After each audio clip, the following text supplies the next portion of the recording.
Hey guys, আসসালামু আলাইকুম। আপনারা সকলে কেমন আছেন? আশা করছি আপনারা সকলে ভালো আছেন। আলহামদুলিল্লাহ, আমিও ভালো আছি। তো গাইজ, আজকে আমরা এসে পড়লাম শহীদ মিনারে। আমি এখন বাংলাদেশের পতাকার ব্যান্ড পরবো। এই যে আমার পড়া শেষ, এখন আমি যাচ্ছি শহীদ মিনারের দিকে। আমি যাচ্ছি, আরও অনেক মানুষও শহীদ মিনারের দিকে যাচ্ছে। এখন আমি শহীদ মিনারের বেদিতে উঠবো। আমি সামনের দিকে এগোচ্ছি। অনেক সুন্দর। শহীদ মিনারের উপর অনেক মানুষ আছে।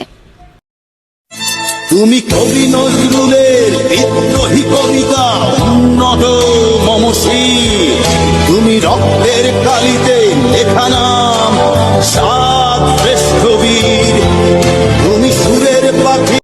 এখানে অনেক বাচ্চারা খেলাধুলা করছে, স্কেটিং করছে।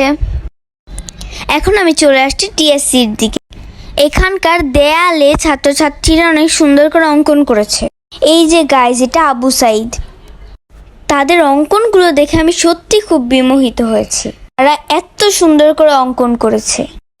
তারা অনেকটা দেয়াল জুড়ে অঙ্কন করেছে। অঙ্কনগুলো সবাই দেখছে, সবাই এখানে ছবি তুলছে।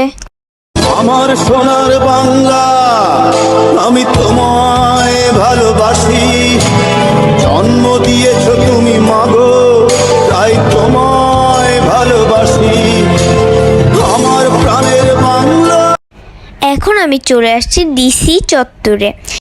এখানের গাছটি আমার কাছে অনেক ভালো লেগেছে। এখানে এই গাছের নিচে আমি বসেছিলাম।